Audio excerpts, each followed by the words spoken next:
खबर आपको दें कि सीटीटी सिंध ने कराची के इलाके पुरानी सब्जी मंडी के करीब कार्रवाई में कलअदम टीटीपी के दहशतगर्द को गिरफ्तार कर लिया। सीटीटी के मुताबिक मुलजिम आर्मी चेक पोस्टों पर हमलों और फौजी जवानों की शहादत में मुलव्वस है। इसी पर बात करेंगे डॉन न्यूज़ के नुमाइंदे मोहम्मद बिलाल खान से। बिलाल, बताइएगा मजीद क्या तफसीलात सामने आई हैं इनसे मुतालिक?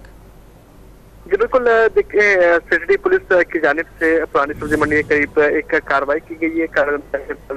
पाकिस्तान का दहशतगर्द गिरफ्तार किया गया है। गिरफ्तार दहशतगर्द के असलहा, बारूदी मवाद और एमुनेशन बरामद किया गया है, जबकि गिरफ्तार दहशतगर्द कलअदम तहरीक तालिबान सवात का अमीर है। मुलजिम साबिक वफाकी मिनिस्टर के घर में भी जबकि मुलजिम ने तफ्तीश अहम इंकशाफात किए हैं। जो खुर्रम वारिस उनकी जानब से बताया गया है कि मुलजिम ने ख्वाजा खैल चेक पोस्ट पर हमला किया था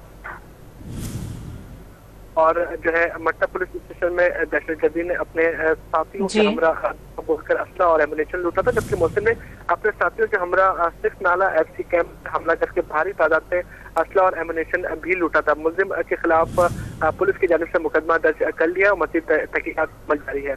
गिरफ्तार दहशतगर्द कलअदम तहरीक तालिबान सवात का अमीर है। मज़ीद तफसीलात बताते बिलाल, आप शुक्रिया आपका।